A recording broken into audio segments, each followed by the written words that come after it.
Yeah, you're welcome. All right, let's dig right in. There's nothing more important in the world right now than airline elite status extensions. So those of us that Wait, care is about that really, is that actually the most important thing? Because I have thoughts.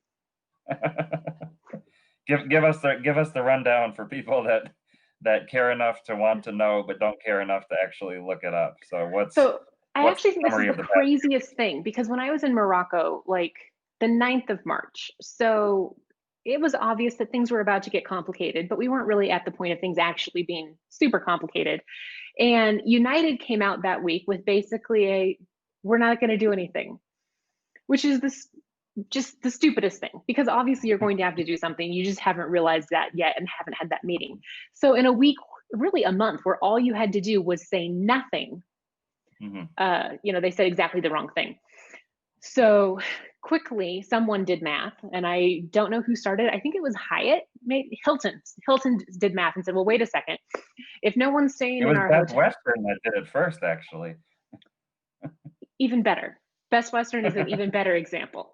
Or they then, because it was like, okay, listen, so if no one's staying in our hotels, these elite benefits cost us literally $0. And we look amazing if we just say, oh, we'll just roll it over till next year because it costs them nothing. So why would you not do that? Because no one's traveling. There's no incremental cost honoring your elite benefits this year. Just roll them over and move on. For the airlines, it's a little bit more complicated because there's some status things and some elite earning potential that maybe they're missing out on. But once again, like once Delta said, we're just going to extend your status, your miles will roll over just like they always do.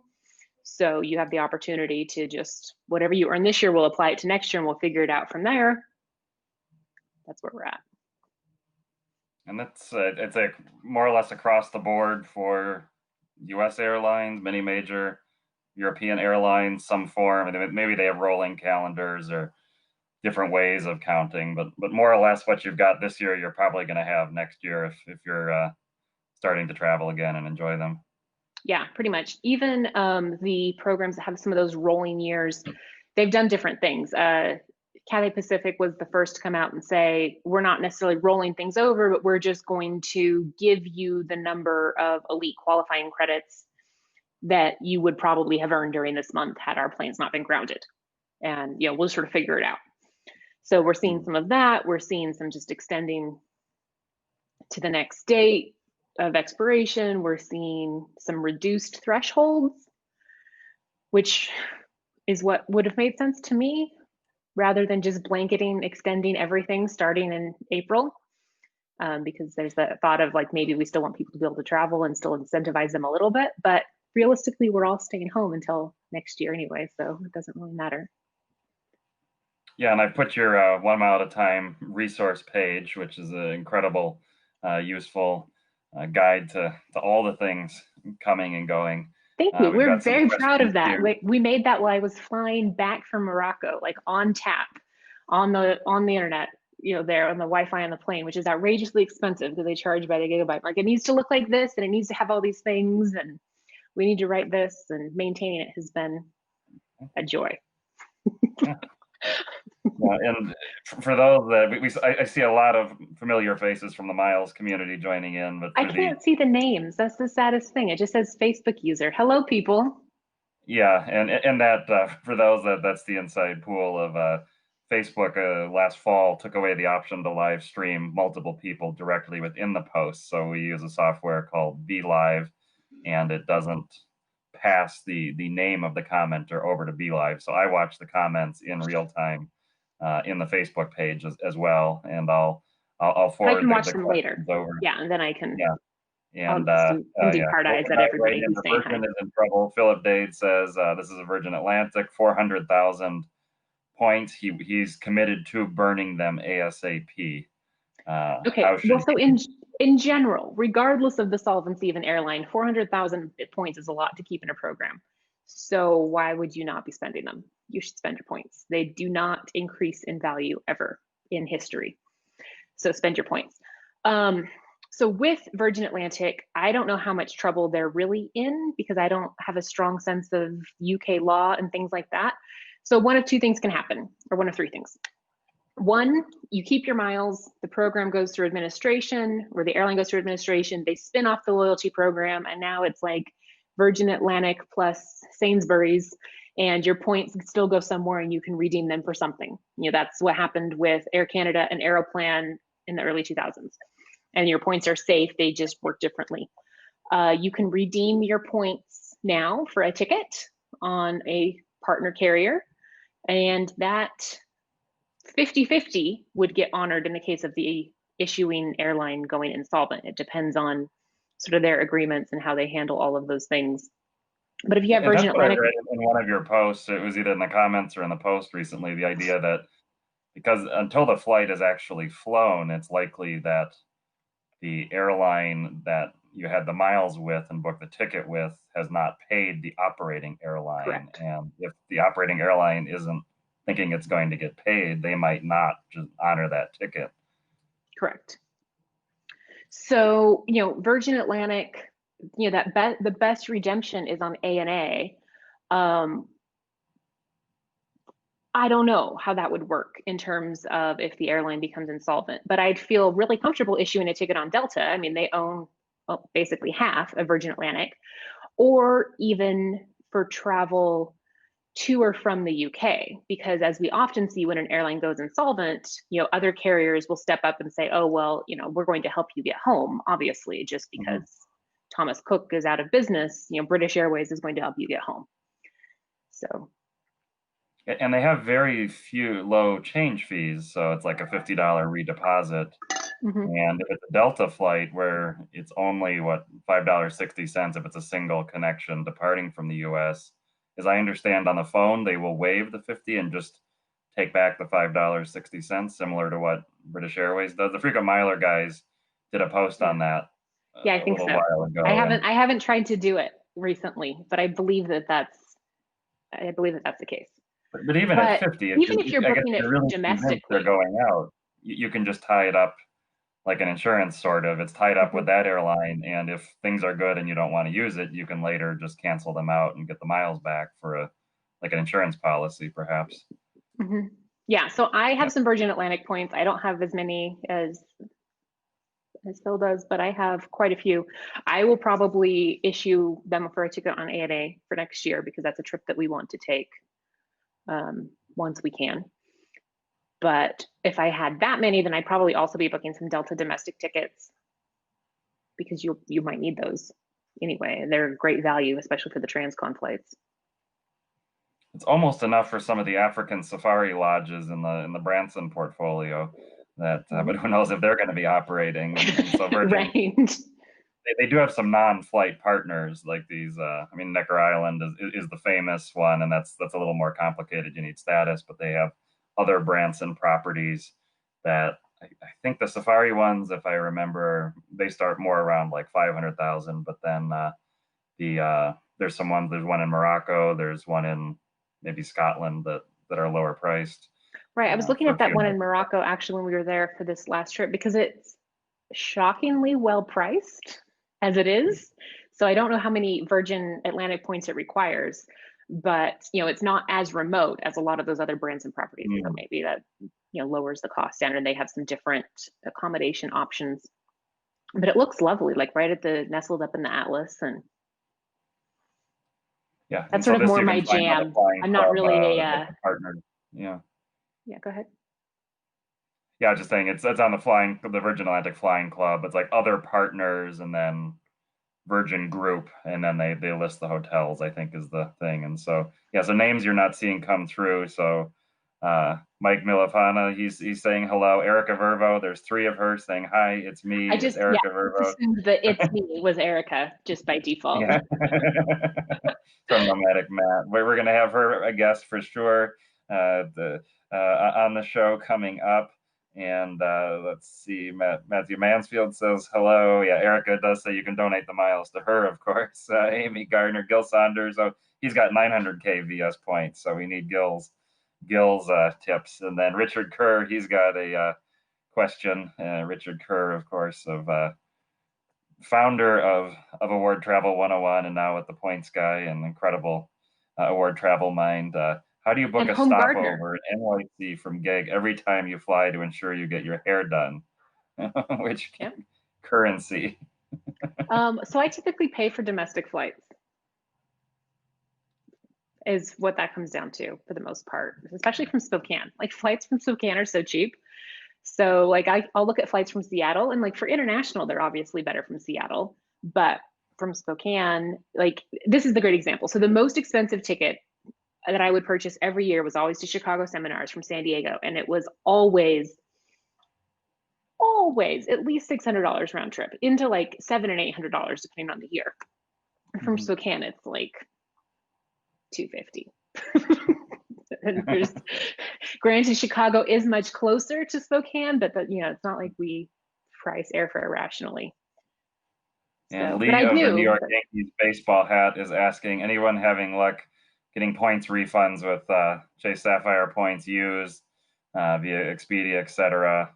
He spent 100K on a fancy hotel, and the Chase rep is telling them pound so he sand. couldn't get a Chase rep on the phone. Yeah, that's really difficult.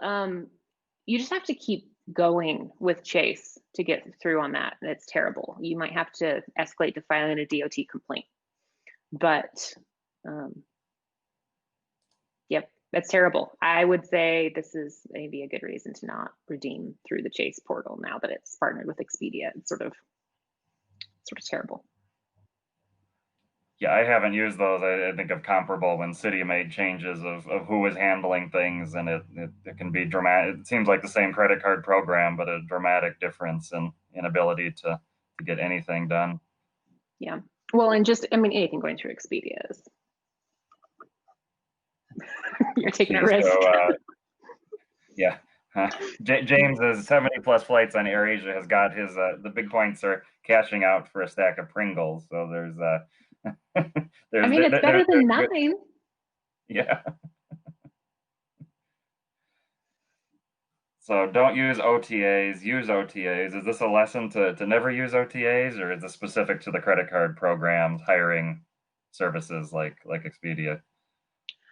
Well, that's a good question. I mean, so it's like depends, I think, on your savviness or your ability to like I'm super tenacious, so I'm comfortable booking, anything with anyone because I feel like at the end of the day I will work it out or I won't and it will be fine and I'll, work it out a different way.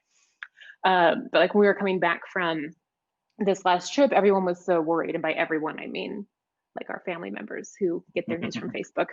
How are you going to get back? And what's going to happen? And what if they close it? Like, we'll just figure it out. Like, it's just not that big of a deal.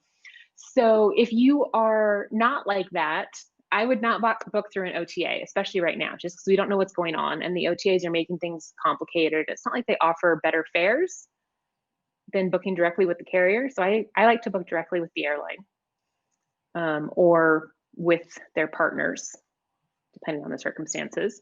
Except going forward for the next year, any paid tickets I have to book, I am booking through Cranky Flyer and their Cranky Concierge service.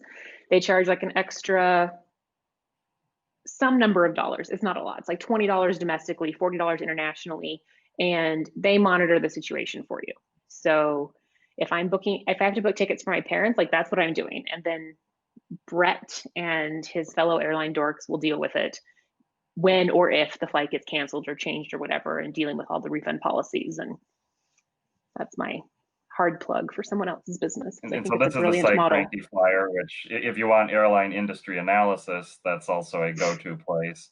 As you said, Yeah, they're and then their aviation. travel agency is Cranky Concierge, and they're a full licensed travel agency with all the bells and whistles and the escrow accounts and all of that. And they book our tickets for our Points Pros clients when we need to book a revenue ticket, and they've always been amazing.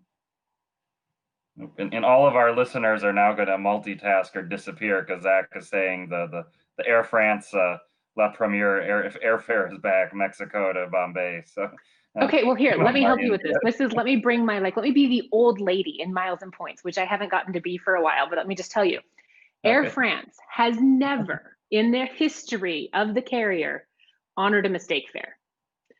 So if you're looking for a discount in, business class, if it's a good bit fare for business class, go ahead and book it because it seems like right now what they're doing is downgrading you to business. But I would 0% ever expect a mistake fare to be honored. But they're For saying it's first class, 3,000 which is for that's their first. first class. But they haven't Yeah. ever even honored it for business, but they would like downgrade. So, but in this case, they did like a one class downgrade. They're saying $3,000 for Mexico. That actually is probably not a mistake. Mexico to Bombay. That's probably not a mistake. You could book that if you want to go from Mexico to Bombay for $3,000 in La Premiere.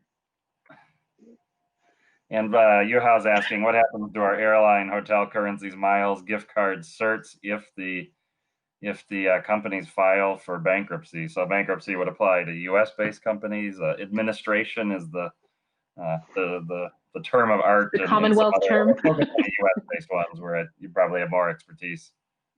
Right. Still, this would be better having Kate talk about this because she actually understands that more. But it depends. The airlines, depending on if they're going through bankruptcy proceedings in the U.S., they continue operating, they continue flying. So the gift cards are probably still valid. Other certificates are probably still valid. The miles, depending on how the airline and the company is structured and whether it's the entire thing filing for bankruptcy or just a division. I'm not a bankruptcy attorney, but it's probably fine if it's going through administration or bankruptcy. If it actually goes under, that's more complicated. In that situation, your gift cards are probably worth 10%. I'm just pulling that number out of literally nowhere. It sounds like, penny on the dollar might be an amount that you might give if you're a bankruptcy judge. Your miles, the loyalty programs are worth so much more than the airlines in some cases that they might get spun off. And so you'd be able to continue have some continuity there in terms of what you were able to do with your miles, just maybe not on the initial carrier. Yeah, when I see things like today, I think Doctor of Credit was 10% off hotels.com gift cards. I'm thinking, no, that's not the purchase I'm planning to make today. No. I mean, I am a hardcore gift card buyer right now. Like I'm buying gift cards for everything. Like you want me to prepay for the next 12 haircuts and, the gym membership for the year? Like, sure, happy to do that. I've been shamed in our comment section for like, oh, if you're buying gift cards for local restaurants in Spokane, you're going to lose your shirt. Okay. Like it's fine. We're pretty aggressive about giving a significant percentage of our income into charities locally anyway. So it's like, okay, it's fine. Like if it helps people get through this current situation and, it ends up functioning as a bridge loan. It's just money at the end of the day. But no, I would not be buying hotels.com gift cards speculatively at 10% off. Yeah, for sure. Yeah, I mean, they're part of Expedia and all that, and it just, I wouldn't tie up the money anyway at this point when I have no immediate expectation to be using them. And if you have a Samsung phone, they're regularly on sale for that through Samsung Pay anyway, so it's not a particularly great deal. Let's talk about if things are better times. Some of the great airline products you personally have experienced. So we know Ben's reviews, we know Ben's takes, but we want the Tiffany takes, and these then don't require 700 pictures to get to the point, right? I want the. But that's the thing. Like that's part of the value that One Management provides. Like if you want to know what brand of bottled water.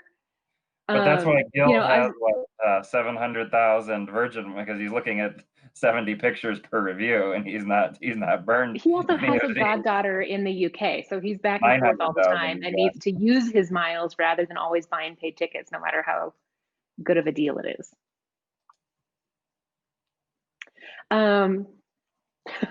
So specific. I'm just saying. I don't know. What do you want to know about airline products? I have flown everything nice that Ben has, and some of the terrible stuff. You know my spouse, so convincing her to take a flight connection to get to a product, what would push that level, and as a basis, she'll generally take the nonstop Shanghai to Seattle in economy rather than connecting somewhere in business. So to connect through San Francisco and LA. So it's got to be on that kind of a level of worth it Okay. and accessible with points? Okay. So I think for me, a lot of it, my family's sort of used to going a little bit the long way. I'm not as much of a product chaser as most. I love aviation. I'm happy being on any plane, like a Q400, A380. It's still an airplane. I don't care. Uh, so, and I'm also very destination focused lately. So, like our trip to Iceland, we did Seattle just right into Reykjavik, and it was fine on Iceland Air. Like it was convenient. It was not comfortable, even in Saga class. Not really a significant difference between Saga class and premium economy or economy. I get it's, and it's a short flight from Seattle. It's like 6 hours, so it just doesn't matter.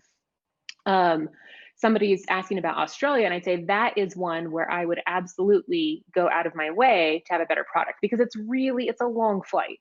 Mm. And especially if you're coming from the East Coast, like if you're in New York, you might as well do, New York to Seoul to Sydney as New York to Los Angeles to Sydney. It doesn't add that many hours to your day, and you're Mm. going to have a vastly better experience in terms of product and service and even adjusting to the times.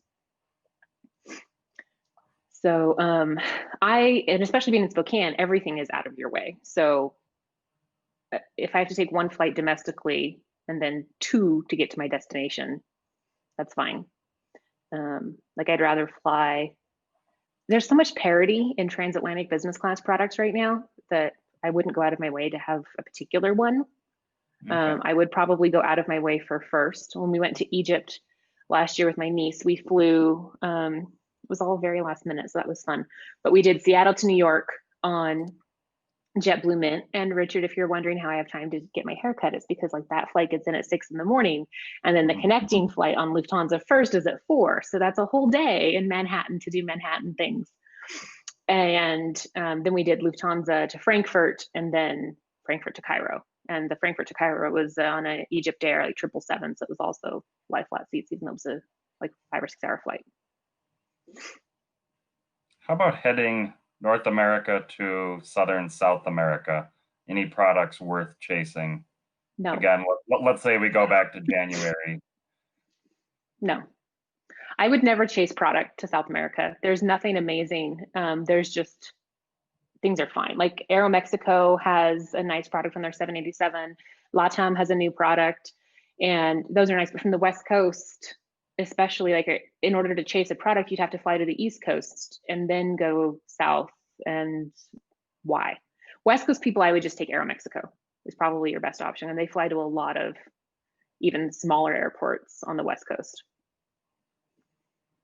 Yeah, I've enjoyed them, and I think my flying on them has mostly been some of their older planes in the past. But even like that New York to Mexico City, where they would have the lie flat. I think it was one frequency in a day when I lived in New York. I don't know if it's increased or changed, but if you get some of the newer planes and you get the nice coconut water on Aeromexico. Right. Well, and like when we were in San Diego, that was my preferred way to get to South America is we would just go to Tijuana and then do Tijuana to Mexico City, which is a lie flat on Aeromexico and then connect. I mean, Aeromexico isn't the easiest city to connect in. Right. Someone who's chiming in like fly to Europe and then to South America. Like I am the person who flew from LA. Well, I flew to New York from LA via Dublin and Frankfurt one weekend. So, these things happen. How Yeah, about a Aeromexico's Defender? food and service is I've below seldom par, flown but AA, not deliberately. Just when I lived in New York, they gave up on New York, and then when I moved to Seattle, they gave up on Seattle. So, but Trevor's arguing for AA business class and or first class, and I really I hear good things. I'm skeptical, but I've not been on them, so I can't speak to it. So is that actually a redemption that's safe to make for a spouse or family member?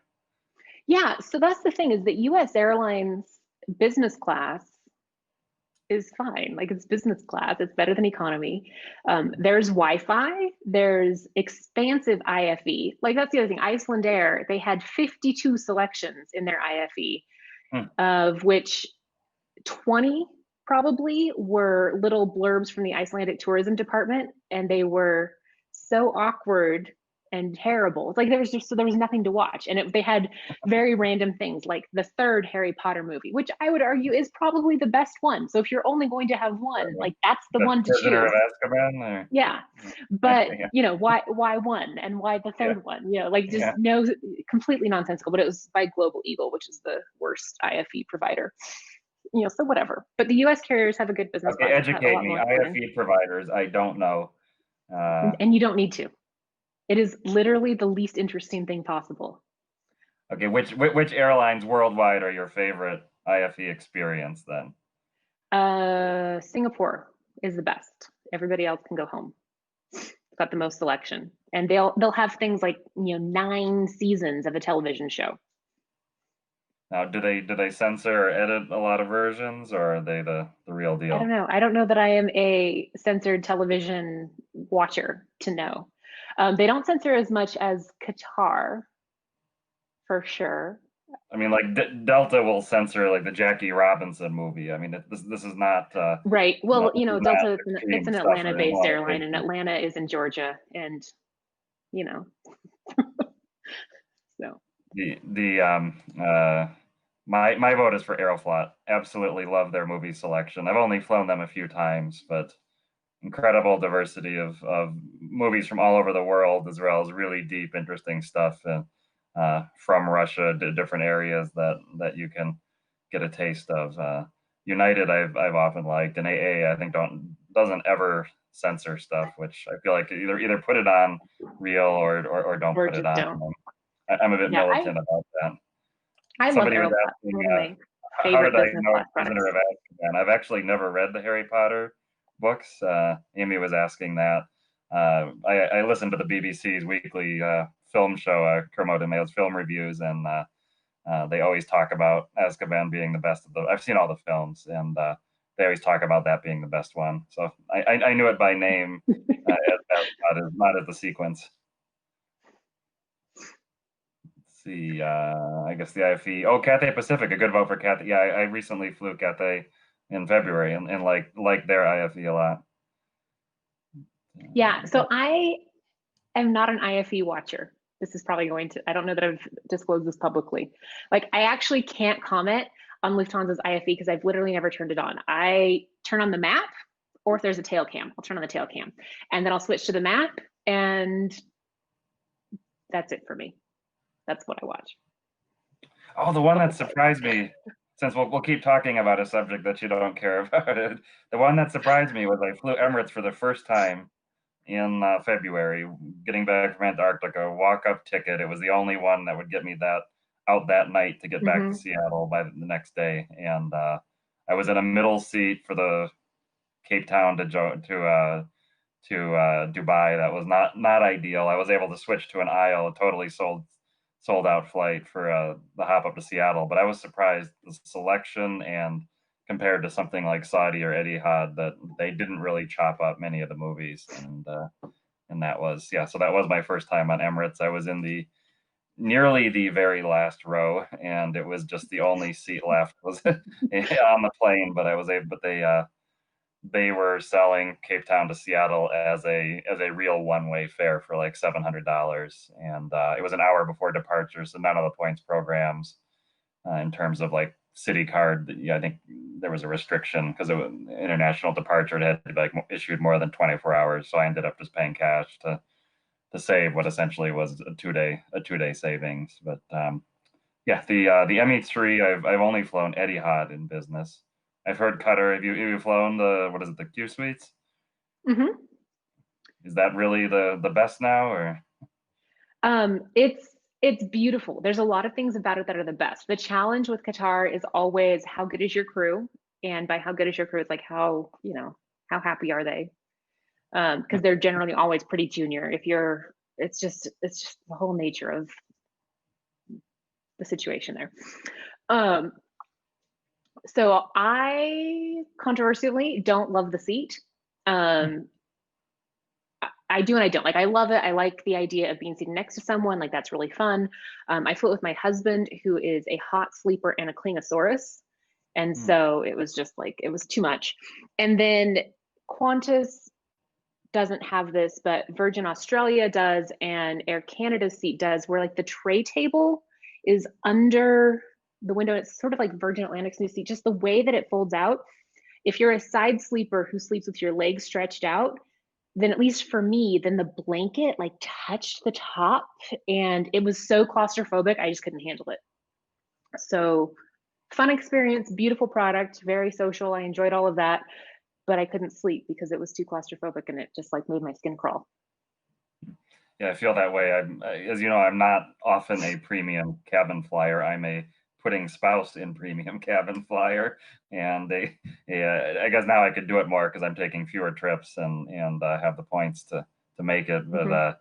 my experiences are mainly Delta, and they have a series of ever more foot constricting seats after the other. Yes. Other than the 747-400, I mean, there was truly you recline and you can crack your ankles if your foot's in the wrong spot when that comes up. So Yeah, the I, worst offender in that is actually Royal Air Maroc with what I am now affectionately referring to as their bunk bed seats, because the window seat is elevated when reclined a good 18 inches oh above the really? aisle seat. Yeah, it's literally like being at camp.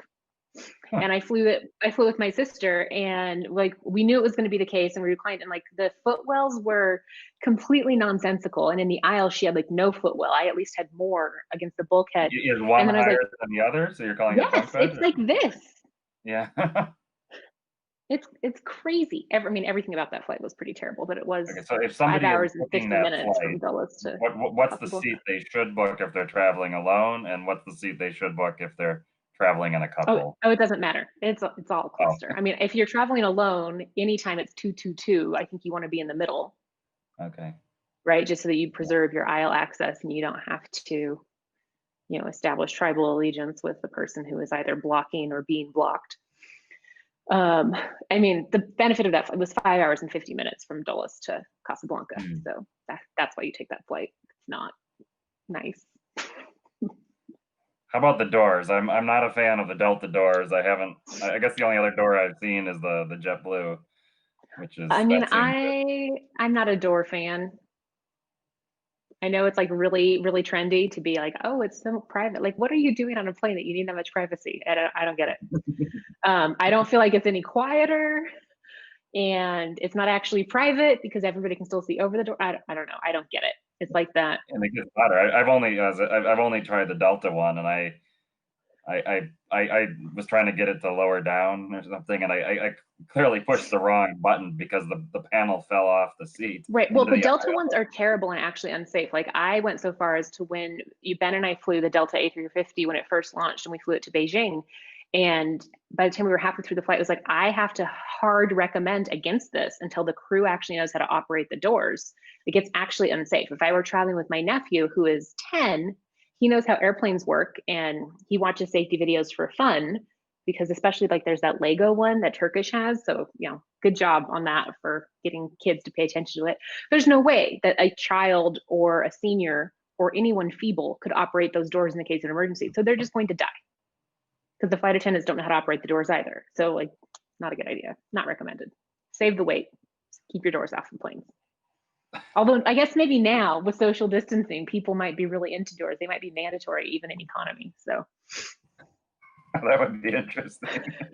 well, did you see that design of this innovative new economy seat that actually just has like sneeze guards and turns the middle seat backwards like the old Club World, which is a terrible idea because now you're just facing the person, sort of kitty corner in your. You should look it up. There was a blog post on 1 Mile at a Time yesterday, which means it's like 8 pages down. I know. I was But gonna say. Okay, let's go there. How can you? I mean, it's unimaginable. We spoke at say Nomadic Matt's and Erica Vervo's Travel Con last year in Boston, and you go to these blogging productivity sessions, and people are like, if you can just build up your schedule to where you're posting every other week, then you really hit your stride. And I understand that a lot of them, it's let's say it's an SEO based model where they're spending many hours on different channels drawing traffic to a post. But in the points world, it was what 2011. It was a big deal when Ingy did a post a day, and mm-hmm. then Brian suddenly was 3 posts a day, and I now think Ben was 3 posts a day first, because we talk about that, like the okay, pre-Tiffany pace. So okay, so that that so I that's the missed. secret. Okay, so 3 posts a day. Then Brian went to 4, and then Brian went to 100 people, and Right, what 12 to 18 a day, and Ben and is like right. 9 to Ben went 12 to a Ben. day.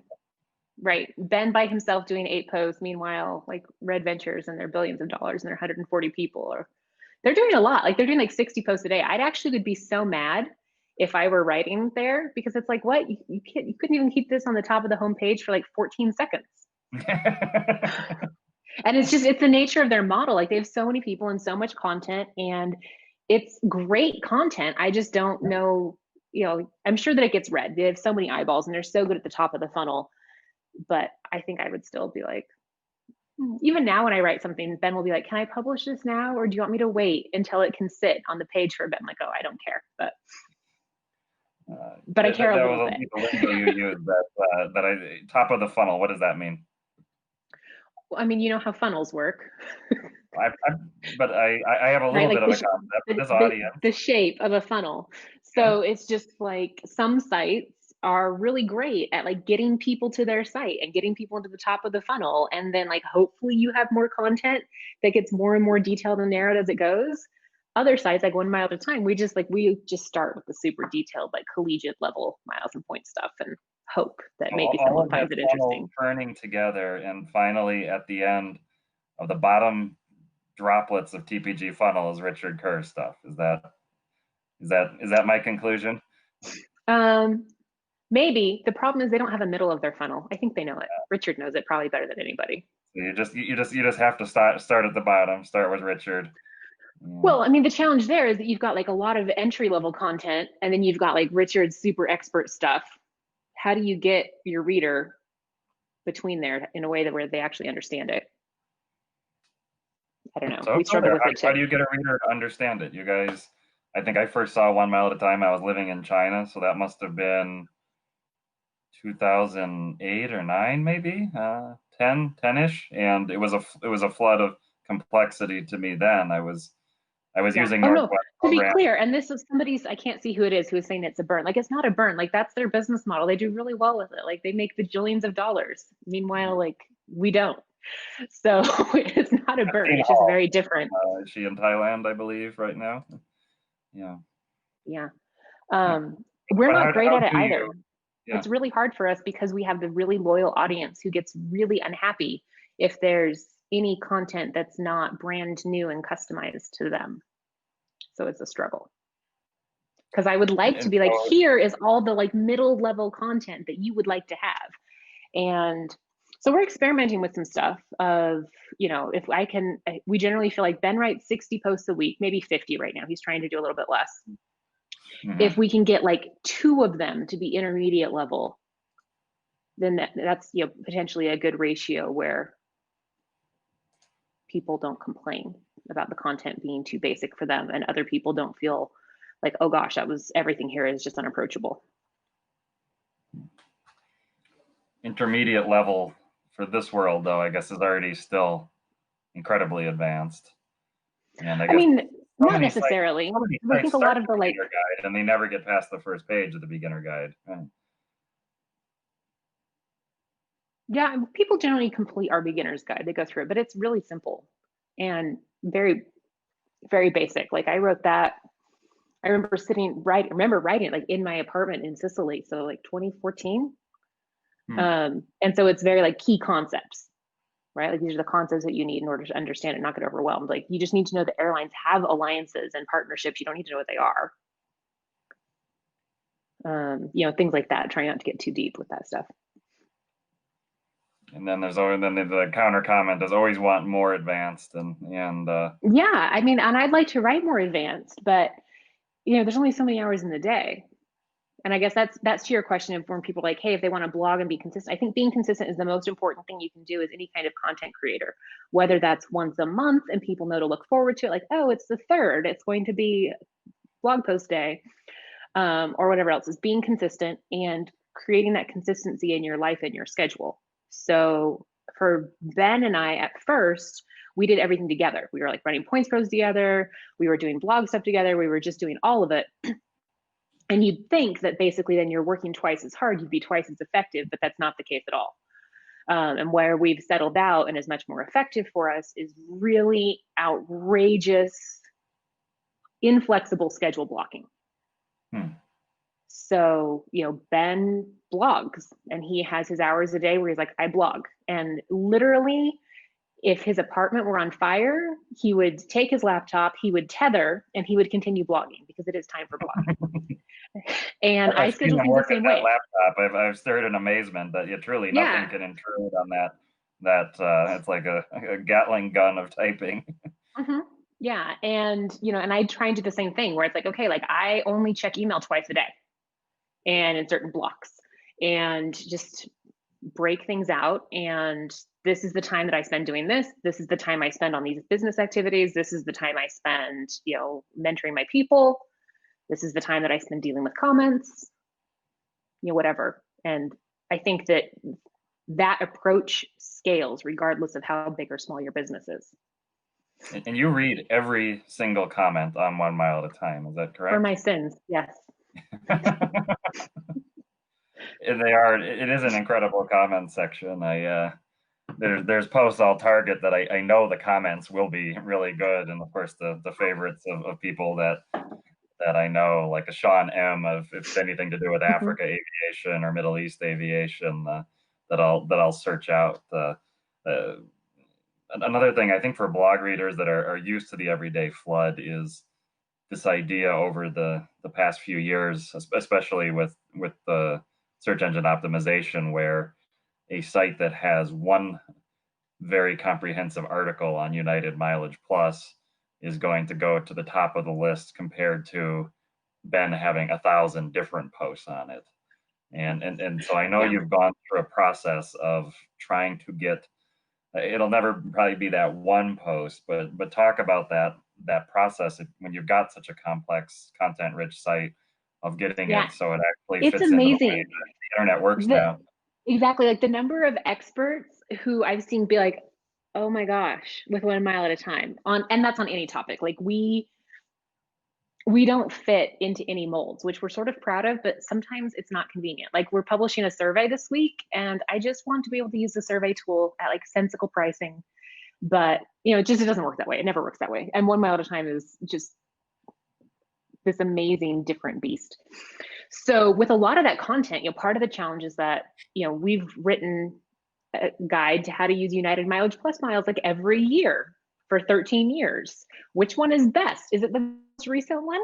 I think so. Google doesn't. So we've been doing that process of going through, and other things are just outdated. Like, what's the current situation with Chase 524, for example? We had, I think, 19 posts on that, and we still have like 5.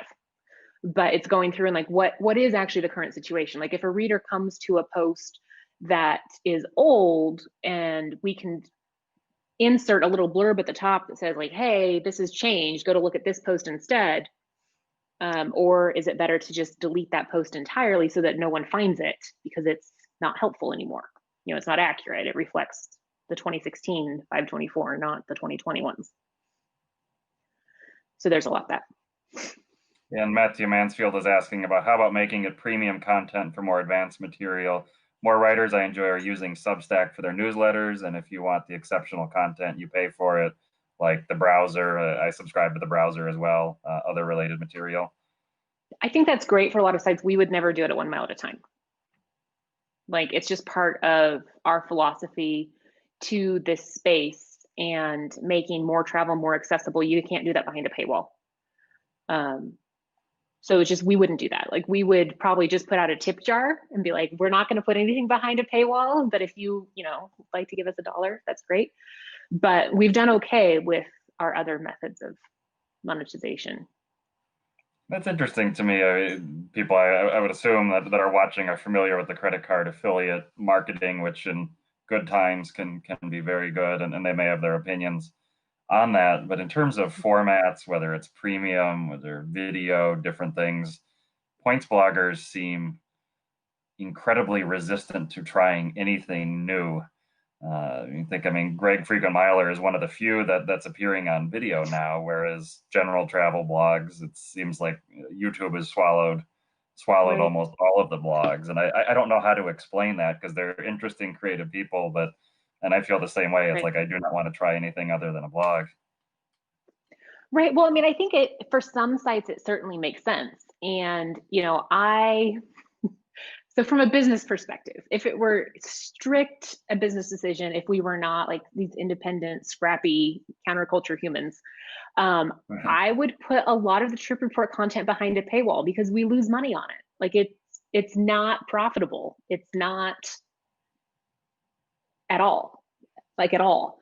And so if it was a corporation, that would be the business decision that would say like, well, here's what you have to do. But that it's such a key part of the mix of what makes 1 Mile at a Time fun and draws in like certain readers, and you get that balance of the aviation enthusiasts and the people who love travel and everything else, that it's, there's that less tangible value to it.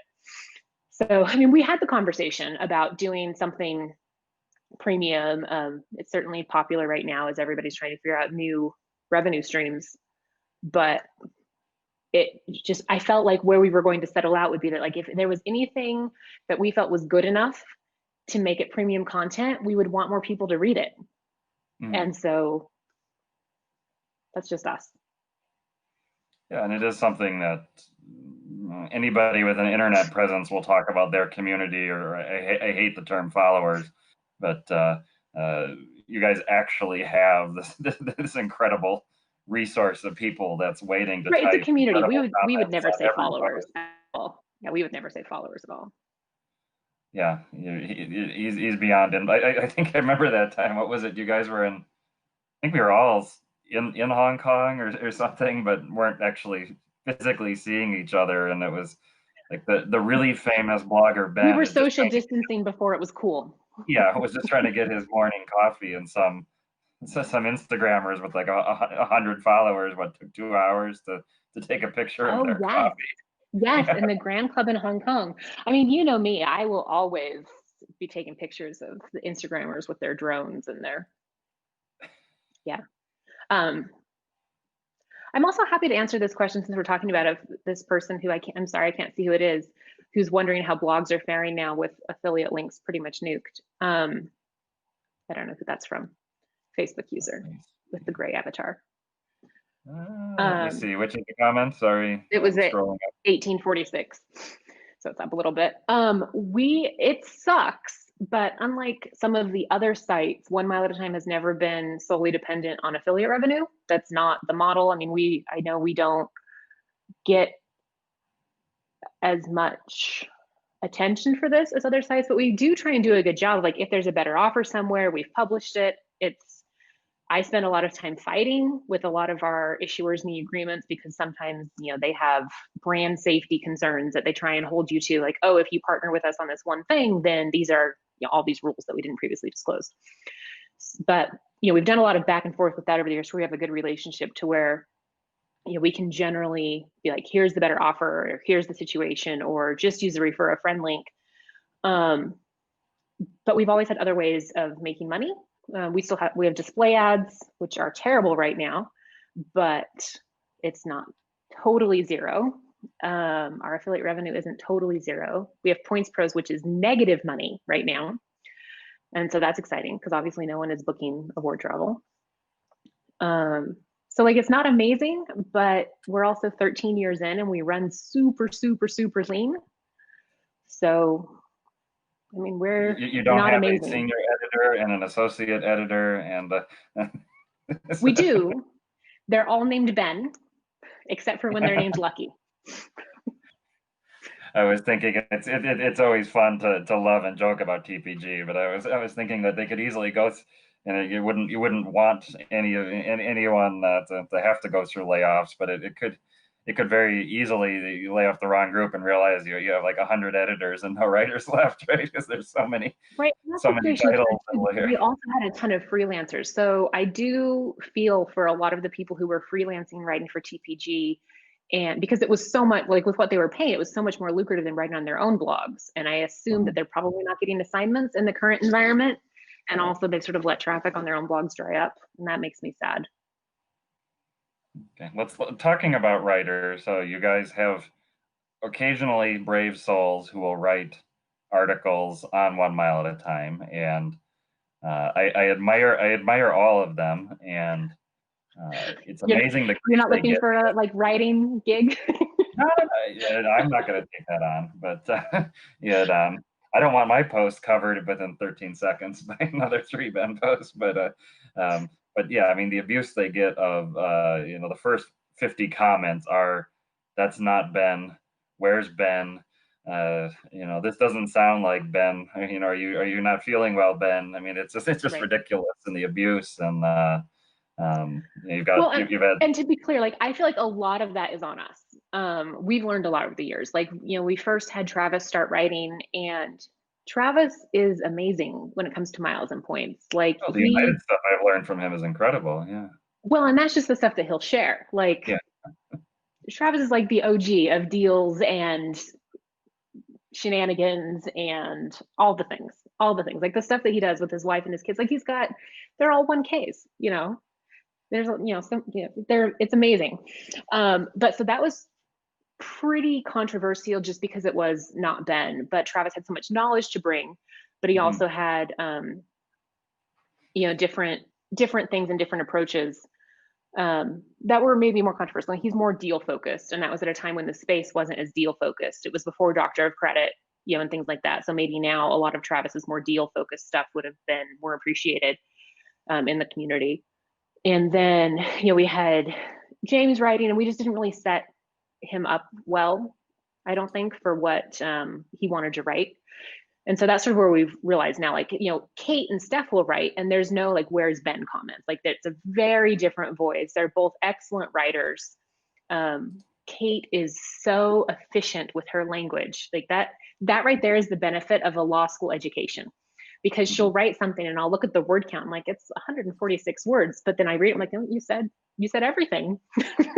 Everything that needed to be said. That's amazing. And so that's a little bit better there. So we've talked about that. Like the next contributor who we add and who we planned on adding before things sort of got more complicated was somebody who was going to specifically focus on more like the deals and the promotions and the Amex offers, and sort of keeping up with that type of content, which doesn't necessarily require the Ben layer of personality and stardom, to be like, here's the deal, right? Here's the Mhm. deal. Here's the link to the last time we had the deal. Here's the content. Um, and then somebody to help us with the guides, because I'm in a situation with 35,000 pages of content and could use some help. To talk about, so 35,000 pages. How do you wrap your mind around that? It sounds like you're trying to, but how do you even Right. I mean, begin that's to? been almost 2 years now of that being my Sunday project, plus other days during the week, but especially Sundays. Sundays are for SEO. It's a religious experience at this point, so it's appropriate. And talk about that SEO. For again, people love the inside stuff. So what do you have to do to a post to make it? I think it's when you start a blog, not 35,000 page, but even the first post, the best practices of what it takes just to get it in format for a search engine to pick it up now. There's so many steps that it's if you're used to posting, say on Facebook, just typing and clicking enter, those steps it takes to put a blog post out these days just can be overwhelming, I think. Right. And I mean, we have put a lot of effort and resources into streamlining a lot of that process. So I think, Ben jokes that he basically invented Twitter, because when I go back and I look at old posts from like 2008 and 2009, they're very short. There's no optimization of anything. The images aren't renamed. So we have a lot of processes now that I think streamline it. And it's probably why we're able to do things while being so lean, of just, okay, so when you take these pictures, like right when he takes the pictures on a trip report, he goes through and he deletes and edits and crops, literally on the bus to his hotel or whatever, and does that then, so it's all ready to go. And then, like, as run the script, so before you upload, you're resizing them to a more friendly format and renaming them, and then they're in the post, and going through, and a lot of the things that are required for like a search engine pickup, we have plugins now that we've had built and other things to sort of streamline a lot of that. But it's still, I think the best way to describe it, because we don't write anything for search at all. We do 0% of writing for SEO. Also, sometimes to our collective chagrin, like we would maybe be less concerned about revenue if we did that more. But the approach we've always taken is this understandable? And it's like avoiding jargon, or if you use the jargon word, explain what it means the first time you use it so that people understand. And just, we want 1 mile at a time to be someplace that's really friendly and approachable. And part of that is you can't use language that people don't understand. So even if it's less eloquent, saying what you mean. And if the benefit is any of those decisions that you would make for accessibility or approachability are also good for search, and they're good for SEO. If it's easier for a human to read it, it's easier for a computer programmed by a human to read. Fantastic. You're so nice going through and like linking everybody's author profile. Yeah, it's great to have people interacting, and it doesn't follow through perfectly in the feed, but yeah, I'm sharing also the links of the contributors, and if I can dig it up, also you guys have your YouTube series, and I had never met Steph. She was on one of your YouTube we had Steph and Kate on a couple weeks ago. Yeah. And fortunately, there are not, or unfortunately for your audience, but fortunately for my search attempts, there are not 15 YouTube videos a day coming out from you all at this point. There's are we settling in on 2 a week? Yes. So we did every day when Ben and I were both quarantining after our international trips. But to be honest, that's a lot for a pair of introverts. That's a lot of talking. It's a lot of social time. So 2 a week is sort of where we've settled out at. I'm trying to do a mix of having guests or not having guests. And yeah, I find I've been doing this Monday to Friday for the past, I guess, month now, and it's really exhausting. I am not used to being outgoing and talking an hour or more a day. Right. Some people, like Erica Verbo, naturally delightful. Others of us have to try harder. And so it's exhausting at the end. You're like, was I delightful enough? I don't know, but I'm wrecked. So. All right, we can take one more question. What did I miss? So YouTube is great for communicating now. Thoughts of their blogs have gone to YouTube where they're able to share their work and thoughts. So let's go there a bit. So you've done, I think the trend now is the authentic, the rough, just like we're doing. We're stuck at home, but you've also gone through the attempts to make YouTube work as a more professional film thing. Talk about that process, that experiment, what lessons learned for other people that are interested in getting on YouTube. I mean, I don't know that we're a good lessons learned for you on YouTube. We have a really small channel in comparison. It's mostly because we realized there were some concepts that were better explained in video. And so like going back to our beginner's guide, most of those pages now have video, and it's just people like accessing content in different ways. So it's trying to enable that. And also like we can run ads on YouTube, which is nice. They're different than our usual ads. Still currently pay nothing, but it's fine. So we've done a mix. We have more videos that are in the queue that we just haven't published because of that whole making, polishing them. Like we're not YouTubers, we're bloggers and me. So it's a little bit different of a process and more of an experiment. But it's all the same things. Points are just fundamentally hard. I guess there's Ask Sebi, I think, is probably what I feel like is the best YouTube first points communicator. Right. I mean, the challenge is that if it were all that we were doing, we'd be amazing at it, because look at how good we are at blogging, and that's all we do. So it's like we could take this is all we're doing, and it'd probably be great. But things like people have asked us to do videos of trip reports, but we can't do that and capture the photos that Ben would normally want for a blog post. You just like literally you only have so many hands. So, that's a struggle, and just the context switching is hard. But the videos that we've done Yeah, we try and keep them really short, like under 4 minutes. That's about how digestible things seem to be. And we've not done anything on YouTube where it's replacing blog content. It's all Mm. separate, or like, here's something that we already have on the blog. Let's do it in a more visual way for the people who want that. But we are not pivoting to video in any way.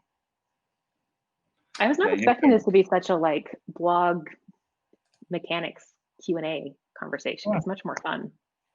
yeah, I think people really enjoy it. I mean, we did that on the Savorosity observation deck Yeah. podcast in Boston at TravelCon. I think just a Hmm. round table of bloggers and people, you know, they're interested in the hobby, interested in what it's like and seeing behind the curtain Well, in this. and it's fun for me because I get to talk about what I actually know about, because I don't really know as much about miles and points anymore as I used to. Like we talk about this all the time. Like it's not 2015 anymore where that's all I'm doing. Like I'm now running a very different situation than just doing miles and points all day. Yeah, and let's pop into that a little bit then. I mean, where do I mean, they have this idea of credit card affiliates, but where do you know the people who manage? I mean, the people you're dealing with, as you said, sometimes you have to be cranky, Tiffany, with I this. said that before we were live. Yeah, well, but I mean, in a professional capacity of Right. it, in my understanding, I don't have any direct affiliate relationships right now. But my understanding is these are marketing departments that it's usually like the person who was just promoted from intern, first full time job, is suddenly managing an affiliate program for a major bank, Yeah. and their ostensible partners are people like you that's been through 15 or 20 of these people that are in the role for a few months, and you've essentially got to train them how to be the affiliate person for a bank. Well, okay. Yes and no. So it depends on the issuer and it depends on how they sort of structure things. But I think two things, like one, the affiliate credit card revenue isn't necessarily like our primary source, it's a percentage. And I know that some people are like, all of your money comes from affiliates. So I like to correct that at every opportunity. So we have more flexibility in general because I'm able to do a little bit more with that. And then also, like, I've been in the role for a really long time. I mean, the only other person in this space who has been dealing with affiliate for anywhere close to as long as Kate at the Points Guide. And so I'm sure that she has similar conversations, or her team has those conversations where it's like, hey, here's this new person and here's what's going on and blah, blah, blah. But I think most sites don't push, or, you know, they just whatever. They don't have the staff or the resources to say, well, actually, like what you're asking me to do is different than the agreement that we came up with in 2017 based off of how our content works. But and that's probably the biggest thing. Like unlike TPG and a lot of the other sites, like we have complete editorial independence with all these issuers. And Gary at View from the Wing has it too. It requires a ton And of Greg does, I paperwork. think, as well, right? Greg at Frequent Miler. Um, yeah, I know at one point he did. I don't know if he's still maintained that or if it's even a moot point with how he's structured up his things right now. But with a lot of these big issuers and the way that it works, because Greg doesn't have all the same direct relationships. He's moved Oh, other okay. things to like travel freely and things like that. So I don't know. I'm sure he'd tell us if we asked. But it's a ton of paperwork and audits and attestations and all kinds of agreements. And so on the one hand, it's great because then I feel like we're being more honest with our readers and we're able to push back against like, hey, will you make this correction? But then it's also the like, hey, I realize that 99% of the blogs and publishers you deal with don't have this editorial independence and that you are new to your role. And it's I hate being that person of like, so our agreement predates your employment. However, if you'll just look in your files, you'll see this. So that's not fun. That's my least favorite part of my job, I think. That and email. That email, twice a day email. How do you make that work productivity wise, dealing with corporate people? And when I moved to the West Coast, you said my options are either to upend my life and totally reorient when I wake up in the morning, or just sleep till whenever and give up trying. And Mhm. I more moved to the sleep till whenever, and I realized Good for I'm New you. Yorker for lunch by the time I'm online. Good for you. Well, so here's this thing with email. Email is not designed for your productivity. Like if you had, and this is just the thing, like if you had a phone on your desk, would you answer it every single time it rang? Maybe you would. Like maybe you are that person. I am not that person. I'm too easily distracted. I can't handle it. So like if you're going to email me, like I will respond and it will be like a thoughtful response. It might just take me a while. Like I would love to have an assistant. That was also part of our 2020 plan. That's not happening, sadly. That dealt with a lot of these emails in a more prompt fashion, but I just can't. And if I get sucked into email, then I don't get anything else done. So I set the timer for an hour in the morning, an hour at 2 p.m. Pacific, and whatever gets done, gets done.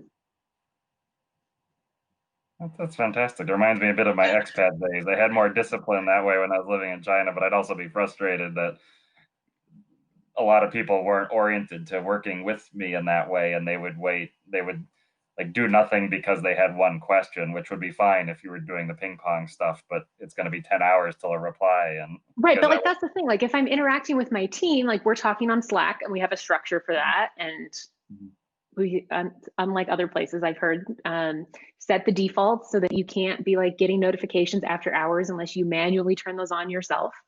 If it's a vendor that I'm working with, we probably have calls set up or some other real-time communication. Like they're not just sending me, like no one is sending me emails with anything urgent. Or I'm sure that they feel it's urgent, but I choose to not feel that it's urgent because otherwise I'd get nothing done. I would just be emailing all day. And who, like, what kind of life is that?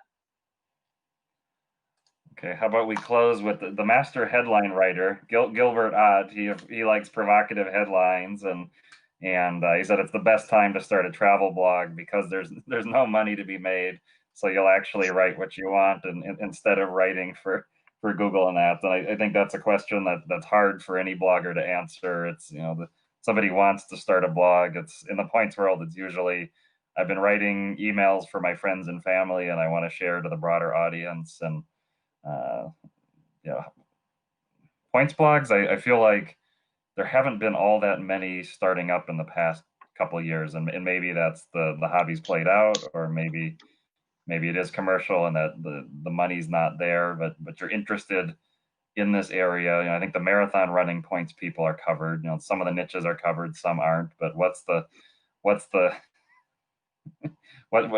the tip for somebody that wants to get started out? Well, I And it think may not be a blog as a platform.